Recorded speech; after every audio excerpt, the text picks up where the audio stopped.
So real quick, how do you know Noah aside from meeting at HQ? Yeah, so long story short, Noah here went to Highland, Illinois, Highland Elementary, actually, Yeah. from like what, second, third, fourth grade? Third and fourth. Third and fourth, excuse me. So we played like Pee Wee football together and just became good buddies through elementary school, honestly. And after that, long story short, again, he moved away to Westland High School, well, Westland's school district. And then like sophomore year of college, I went to Illinois State. He went to U of I. I started my own chapter of Kappa Sigma at Illinois State with a couple of guys there. And then come sophomore year, I knew we were long-term buddies and found out that he was either their rush chair, GMC, something like that, over at their chapter, and kind of reconnected and how do you want to say it, reflourished that friendship in a way. Yep. Yeah. So from there, I mean, we just stayed in contact. I mean, there was a few different chapters that came to install them whenever went from the chapter or from a colony to a chapter. So I actually like personally initiated Braden into the fraternity as like a member, which I'm sure you're familiar with that process, being from a colony that became a chapter. So yeah, something cool that I was able to be a part of for their chapter. And yeah, we stayed in touch after that. We were both looking for roommates in the St. Louis area, so we ended up getting an apartment together. We live in Soulard neighborhood in St. Louis now together. Split up a 2-bedroom. Oh, nice. So you're both like living in the same area, essentially. Same apartment. Yeah. Same apartment. Oh, same apartment. Gotcha. Oh, that's pretty cool. Wow, that world is just such a small place, isn't it? Oh, Yeah, absolutely, bro. 100%. Yeah. So are you still in school, Braden, or did you left or did you graduate? Yeah, so we graduated the same year. I graduated from Illinois State with an integrated marketing communications and a professional sales degree.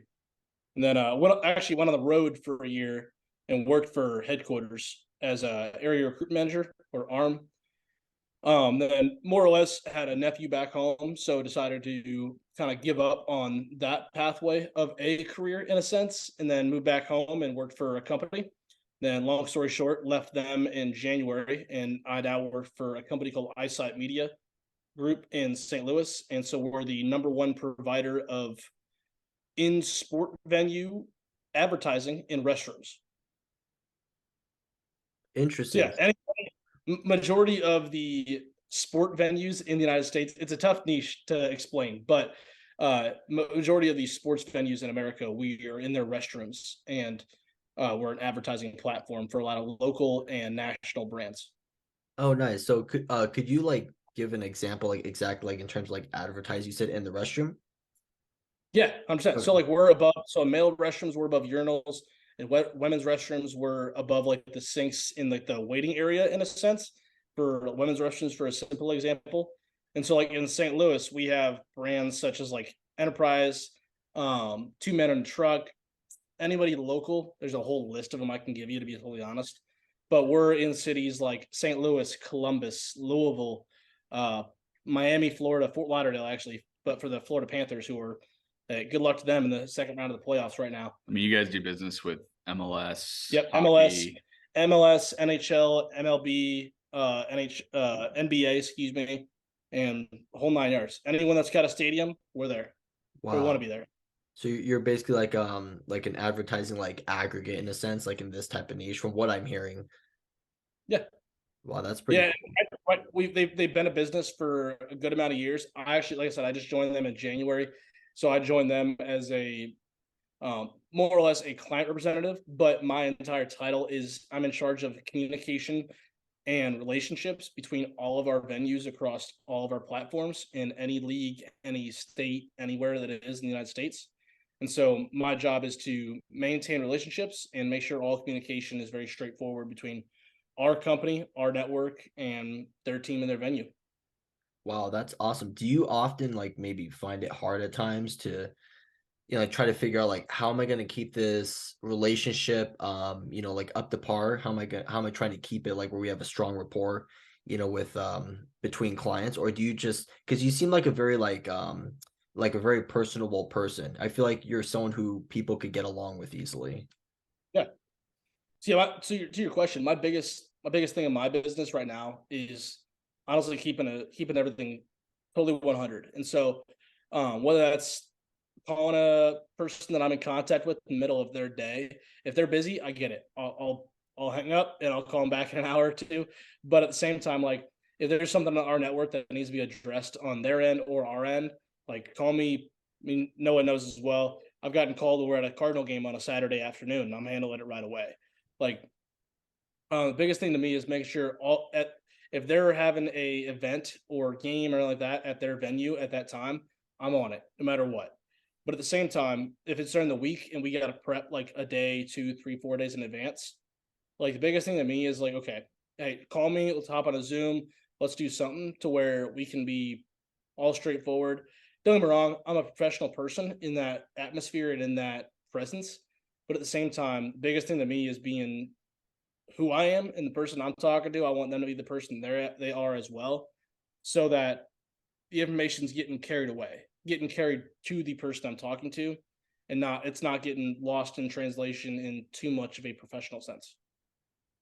That's really good. That sounds like a really good thing that you're keeping it 100% because I know a lot of people, especially like I work in the freight industry, and you can tell like a lot of times like when you try to sell to people, you kind of have to like maybe gaslight them or you like make them believe that like they're getting like a good deal or whatnot. But I usually try to keep it as real as possible. You know, like if I can't sell something to like let's just say a truck driver or carrier who owns these fleet of trucks, you know, just I'll just throw out like some humor, like, hey, you know, I prefer not to work in the dark and the rate that you're giving us, like it's hard to keep the lights on, you know, and they laugh, they're like, hey, that's pretty funny, you know, but like it's true. It's like, all right, we'll work with you on this. But seems like, you know, in your sense, you know, being like very personable, but just calling it straight like it is.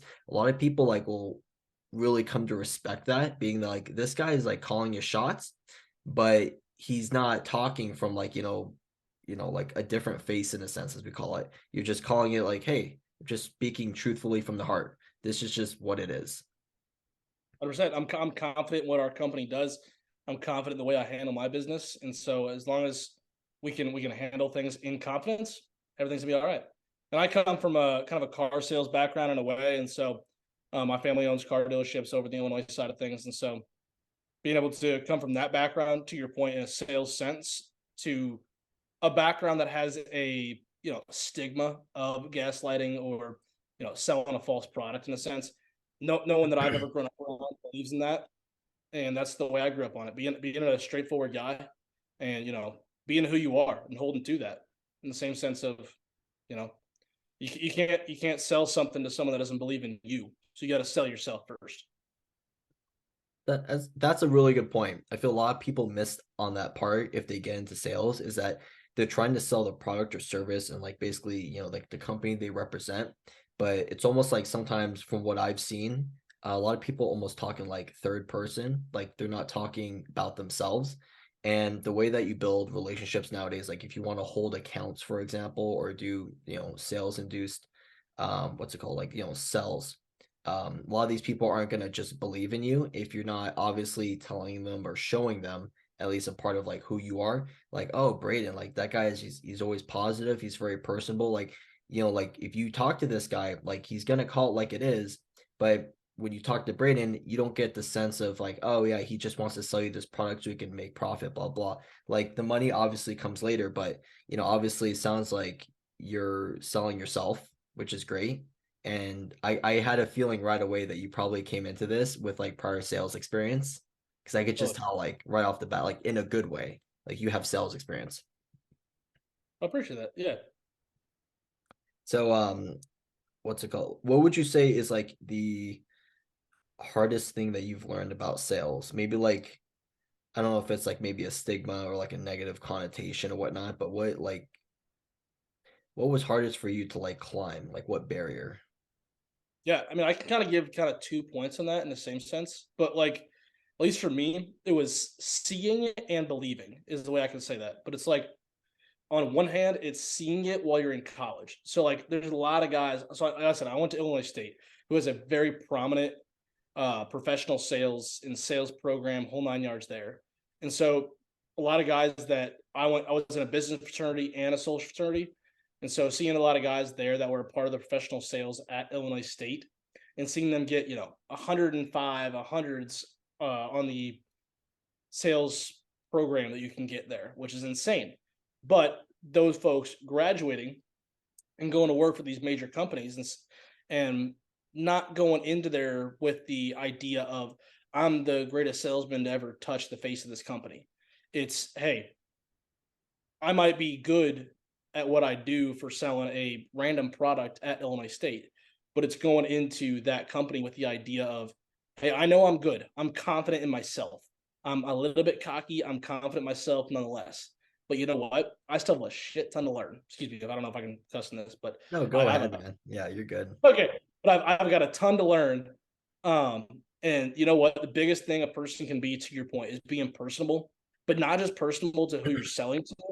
It's you have to be personable to those you're working around first, because even in those morning team meetings when you're going over a sales script or a hypothetical situation, like you have to be personal to those around you so you can learn something. Because Lord knows, no matter what company you go into, whether it's a startup or it's AT&T or it's Ford Motor Company, you're going in there and you're learning at least one thing a day from those folks around you. And that's the biggest thing I can tell anyone, with no matter what your industry or job is, whether it's sales, IT, I don't care what it is, engineering. Like you go into any position, whether it's out of college, whether you did it or did not go to college, it doesn't really matter. You can be a welder out of high school. It really doesn't matter, because the fact of the matter is that everyone is young, no matter what it is, your age or your intelligence level or your knowledge of whatever industry you're going into. The matter of the fact is you have to humble yourself every single day and be able to learn from those folks around you to be able to grow your own knowledge, whether you want to start your own brand or you want to climb the ladder of the brand you're already in. You have to learn from those around you in order to be, evolve yourself in a sense. And that's the toughest thing that I see a lot of folks around me forced to learn, is that, hey, you're not hot shit. You're not you're not God's gift to sales. You need to humble yourself and learn from those above you, around you, and below you. Like I said, I was at a car dealership, and there's some sales folks that, they have to learn how to sell an oil change from the oil tech who is getting paid minimum wage, whereas these folks are getting paid a percentage of the car sale. And so they actually have to learn from those below them in order to be able to sell what they're supposed to sell. And so it's a matter of being able to humble yourself to no matter what depths in order to find the range to find your evolution in whatever job you're in. Wow. You hit the nail right on the head. Yeah, I definitely came into like my job. I want to say like a year and a half ago, like just completely like fresh to the freight industry. And I'm not completely like sales induced. Like we don't get like commission. It's kind of like a profit sharing system, like bonuses Yeah. and like performance based, which is pretty cool. So not everyone's like at each other's necks, like, no, I want this commission on this truckload or whatnot, which is it's actually great because it's a collective effort.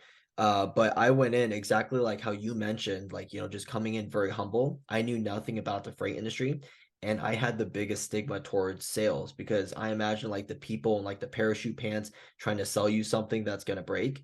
And then I realized like, wait, sales runs this country. It's such a huge integral part of like how Uh, businesses are run nowadays. We're trying to convince someone that we've never met before to buy a product or service, and we're trying to convince them that this product or service will essentially perform. But what you mentioned before, hey, like you come in, you have to be extremely humble and say that, I know I want to come in making it look like I know very little, but I'm willing to learn, because the people that you're surrounding yourself with in that company most likely have a lot of tenure. Like my company, surrounded by people who have between 5 years and about, I want to say, 35 years of experience in that same industry or that company. So I'm always like listening, I'm always taking notes, and I'm assuming like you do the same exact thing. And there's a reason why, they pick and choose people like, you, because they see potential in you. It's like, hey, this guy Braden, he closes his mouth and he opens up both ears whenever I start talking, and he's just taking notes. And it's like, this guy has a lot of potential. He doesn't just look at me go like, I don't know how old you are. Are you Gen Z? oh, me? Yeah. I'll be totally honest with you. I don't pay attention to the millennial stuff. Yeah. I think we're Gen Z. I'm 24, so I have zero idea. We both graduated. Yeah, we're Yeah. Yeah, I'm 25. So yeah, we're all Gen Zs. But I saw an article about a week ago, and it was talking about how Gen Z is the hardest generation to work with. It's like a huge. They said something like 20 to 25%, if I'm not mistaken, of Gen Zs usually get fired within the first week. They want to get promoted in like however many months, as in opposed to like if it takes years. And they're like extremely like defiant, like don't tell me what to do. I know everything. And I feel like it's kind of up to us to help try to like change that stigma of like Gen Z's, like, oh wow, there's actually a few Gen Z's out there who actually like they're humble, they're willing to learn, they work extremely well with their peers or their superiors. And it obviously, to me, it just shows like it sounds like you're doing exactly that. 100%. And I gotta say at this point too, just you said a point a minute or so ago, but literally the words I was raised on by my father was two eyes, two ears, one mouth. And so exactly to your point, that's what I was raised on. That's what I believe in, and that's what I try to give every kid that came under me in my own chapter was that exact sentiment. Yeah, that's awesome.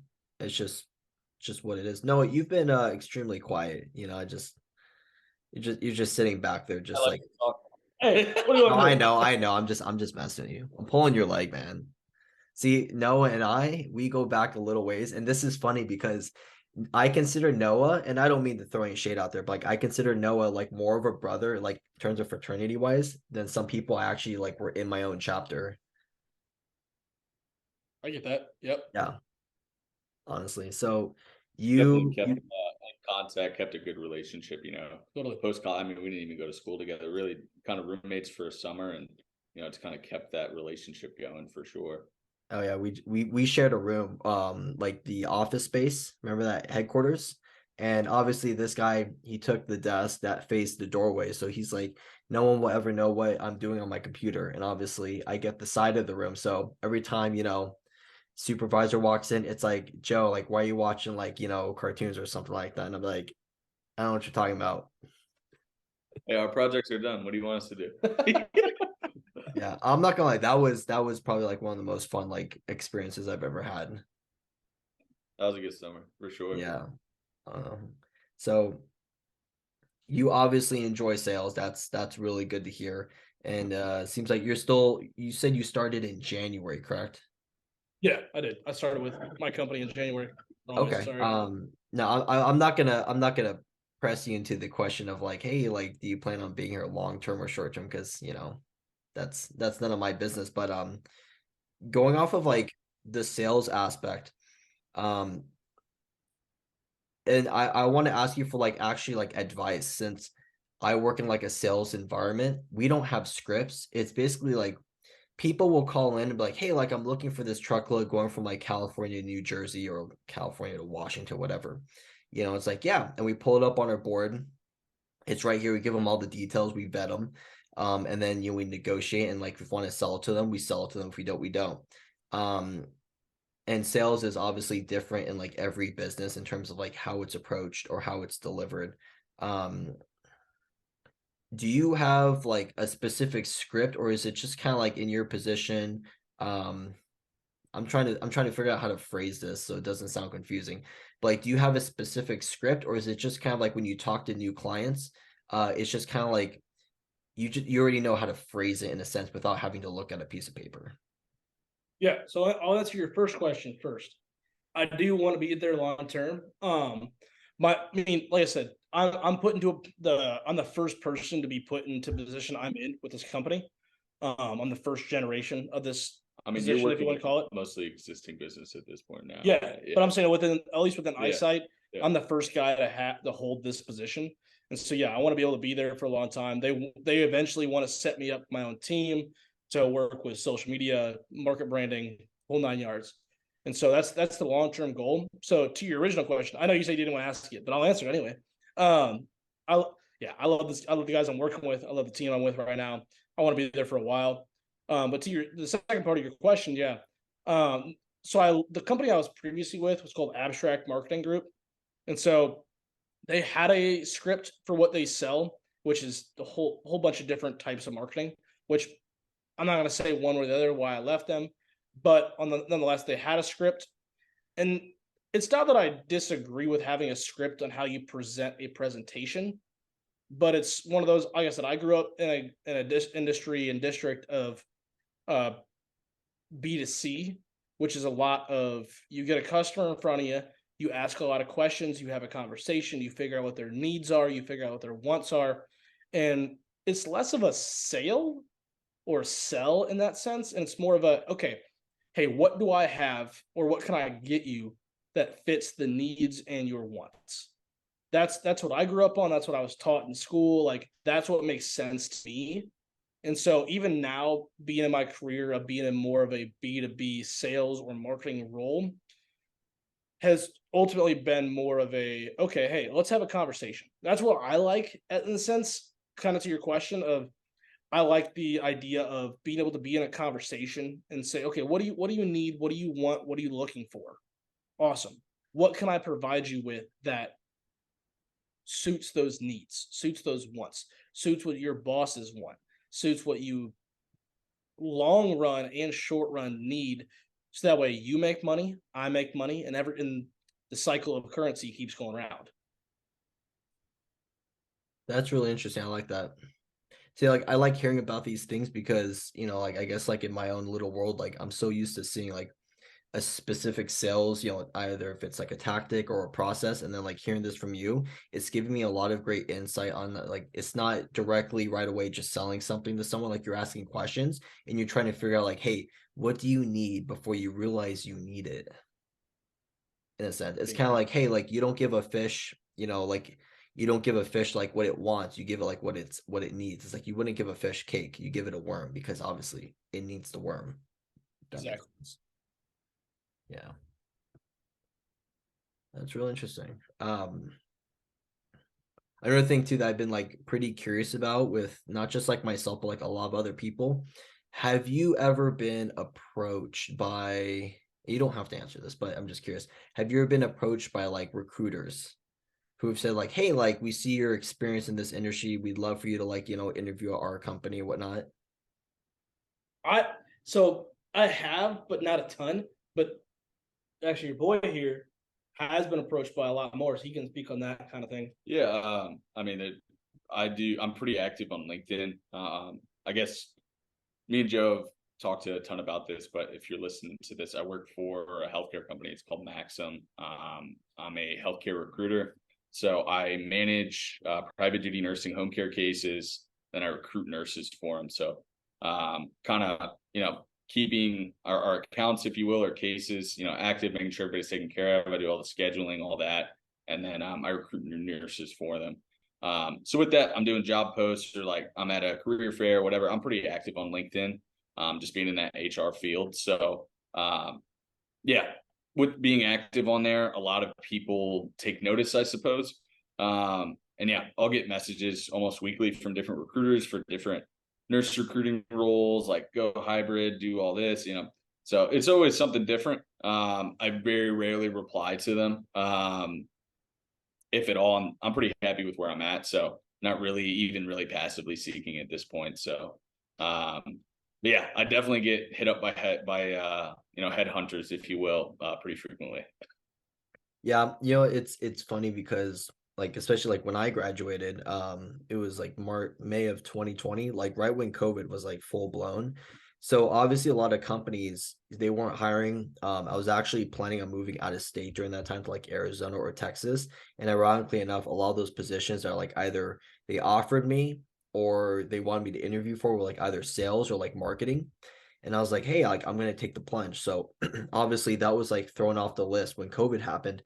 But going forward, like you go to school for 4 years, you have a really hard time essentially maybe finding a job out of college unless you have a strong like maybe network or you have a friend say like, hey, like maybe I can refer you, which I've seen really comes into play nowadays. And I realized like after only a year at like my current company, I obviously plan on staying at my company a long time. But a lot of like headhunters and recruiters just started like reaching out. It's like, hey, like we saw your experience, blah blah blah. Like, national freight broker, this and that. Like we'd love to interview. And I'm like, this is weird because I've never had that opportunity before where people come to me first. It's usually like I'm sending out like 400, resumes and not hearing back from like maybe, you know, majority of them. So it's good to know that like it's not just me, it's like other people that are trying to get recruited because it shows that, both of you are essentially like, having you're building on your what's it called, your resourcefulness, and your value, and people want that. And it feels good sometimes to tell them like, hey, unfortunately, like I plan on staying with my current company and like, your offer is just a little bit too low. And then some of them might say like, I've been told like, oh, how much were you looking for? I said, well, your offer is like X amount too low. They're like, whoa, okay, sorry about that. I'm like, no, you're good. But I try not to blow them off completely. I try to be respectful about like if I find someone who fits this role, can I shoot them your way? And they're like, oh, absolutely. Because most of the people I feel like they reach out to completely either never respond back, they blow them off, or they're just like, it's not really worth my time. So I feel like it can go both ways, especially in this, in our industries. Like word can get around fairly quick, especially if it's written down. So it's like trying to be a little bit like respectful, like not trying to say anything negative out there that can come back to you in a sense. Totally. And kind of, sorry. I was just gonna say, yeah, as a fellow recruiter, like I know what it's like to just coldly like reach out to somebody about a job you may or may not want. I'm just trying to get as many feelers, get my opportunity in front of as many eyes as possible. So I can definitely relate to that in a sense. So yeah, I try to be as respectful as possible and maybe be a resource for anybody who might be reaching out to me. But yeah, some people they do get left unread. Unfortunately, can't reply to them all. Yeah. And kind of on the opposite of that, like between November and January, I was technically unemployed. I left my last company. And then I was, like I said, I was unemployed for the couple months just because I was trying to find something new. And I reached out to a lot of different companies on LinkedIn, different job application sites, and Around the rest. Yeah. But I mean, no bad conversations. I mean, I interviewed with a couple different companies, good conversations, bad conversations, but nonetheless, it's like I never wanted to. If someone offered me a job, like I interviewed with a couple non-for-profits because I thought I wanted to go on that route. Interviewed a couple sales jobs, thought I wanted to go that route, but never wanted to, kill an opportunity like you mentioned, purely because I had a hate for say I join a startup like I did and it goes south. You never know what's going to happen when the economy hits a wrong turn or whatever like that. So you'd hate to tell someone to screw off, and then all of a sudden you need to call them to say, hey, is that job still open by chance? Like you'd hate to have that situation happen. And so nonetheless, and even still, if I'm with this company for 10, 20, 30 years, and all of a sudden one of the companies I interviewed with, and they call me back and say, hey, we've got a job that's going to pay 3 times what you're making right now. Would you be interested? At that point, maybe I'm whatever, 10, 15 years away from retirement. And I say, okay, can I work for 15 years and I make X amount of dollars? And then I'm set up for the rest of my life. Like maybe that's the situation. Not that you ever want to leave the job you're at, but kind of what we've been talking about too is like business is fun, business is life, it's what our careers are.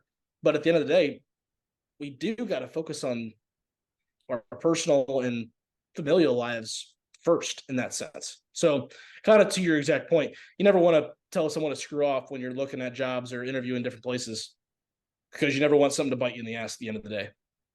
It's a small world, dude. Yeah, I found that out fairly quick, especially after college. Like you apply to so many companies and it's like, especially in the same industry. I was like, I hopped around from like one internship after college to like the mortgage industry. That was the hot thing during COVID. Everyone was refinancing and it was great. And then it was on contract. After about 5 months, they said, hey, like they were cutting your contract. And then it turns out they were downsizing. They were consolidating the workforce and basically like cross-training people. And it was I was like, I think that was actually a blessing because I went like a certain amount of months where I actually didn't have a job and it was embarrassing. And at the time you're like out of college and you think like, am I worthless? You start doubting yourself just a little bit. Maybe that's just me, but not other people. And then I found the freight job and I was like pretty ecstatic because I was like, someone actually gave me a shot or an opportunity. And then in between then I was dealing with like the high anxiety of like trying to trade stocks, and I was like, this isn't for me like long term. But I mean, it sounds like both of you guys are doing fairly well. And honestly, I wish like nothing more for you, like especially for you guys, especially for brothers, you know, like of the same fraternity. I love seeing all the brothers eat. That's the other thing too. I feel like a lot of people, especially in sales roles, there can be, I guess, famine mentality sometimes where people feel like, oh, I see them eating, well, there's not going to be enough left for me, or like people get jealous, or there's some sort of animosity there. But I'm definitely more of the mind like there's enough out there for all of us. Like, just because like we can all eat together, we can all be successful. Just because this person has some X amount of sales or X amount of hires or whatever doesn't mean that you can't have the same amount or greater, whatever. Everybody can do well. So yeah, no, absolutely. There's enough food out there for everybody. Yeah, I've definitely caught like what do you call it? Bad rap from like other employees when like especially like when our monthly numbers came out, and it was like if I was on top for like 5 or 6 months straight, it would just kind of like demoralize my team. And it was like kind of like on an emotional aspect, I was like, well, why would I want to lower my numbers like and just like make them feel better? But it's like, hey, like they should be pretty supportive of like what I'm doing because you're contributing to the company. You're not like trying to beat everyone. You're just trying to do your best. And I remember like my broker, he told me, he's like, hey, like it's all noise. He's like, don't worry about it. He's like, everyone's just like under a lot of pressure. It's all good. And I was like, okay, cool, man. He's like, yeah, we recognize like, good work. You will get those who are resentful because you perform better than they did, and because the numbers are like, made essentially not public, but like it's basically they're open for anyone, in the office to see. You could see how some people could be like negative when they see like their themselves ranked. When a ranking structure gets implemented, usually a lot of people start to get like a little cutthroat, which is um, it's an interesting outcome in a process. Oh, definitely. Yeah. Real quick, just a little FYI. I Yep. don't. I'm poor, so I have the free version of Zoom, and Sure. it looks like they say I only have like 4 minutes and 15 seconds left. So. We could snip it and open another one if you want to. If you got what you need at the end of this 4 minutes, I mean, that's fine too. Totally up Oh to yeah, you. we're chilling, man. Like honestly, I hate to take up more of you guys' time, but where's Braden? Is he cooking? Yeah. Braden, No, I'm back. I'm back. I'm back. Braden! There he is. Sorry. Salesman of the month right here. Hey, I have we don't have too much time left on the Zoom call, but I want to give you guys a huge thank you for taking the time to hop on here. I really appreciate it, and like basically, like the advice you guys give, and the what I call the knowledge and wealth, for the next generation. And I know we're all still fairly young. I think Noah, are you the youngest? We're the same age, so we're both 24, and then yeah, Okay. I guess you're older there, Joe. So yeah, 25, turning Yeah, 26. I'm the old man in the group. But yeah, but I really appreciate you guys hopping on the podcast. It really means a lot. And you guys, I could tell you guys sharing a lot of wealth and knowledge, which I love to see, and can't really ask for more than that. But do you guys have any last words that you'd like to share with anyone watching this? You first. I don't really have much else. I mean, I didn't speak too much on here. I've made a prior appearance with Tehran. I don't even know if that's still public on your end anymore. It seemed like you kind of did some cleaning Oh, house on I prior had to, I pods. had to consolidate, and like it couldn't like something happened and I couldn't transfer over the videos. Oh, It dude, was no big worries. depression, but yeah. Oh, no worries. I guess in closing, happy to hop on anytime you need a guest or anything. I mean, I'm happy to free up some time on a weekend, or evening on a weekday, whatever, to hop on here and talk with you, Joe. It's always a pleasure, man.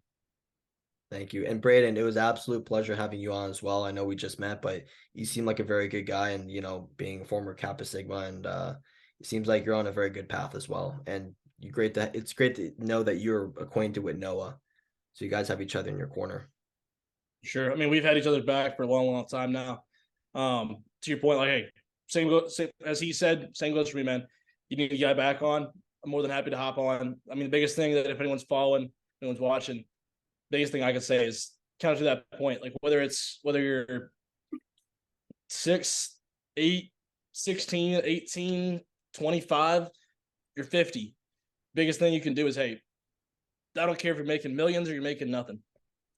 Every day you got to humble yourself and learn something from somebody beside you. Student mentality, Yeah. no matter what you're doing, like I mean, it'll take you so far. Yeah, the two of us, the beauty is too, like whether we're 24 or we were whatever age, we're living together. We work in two different industries.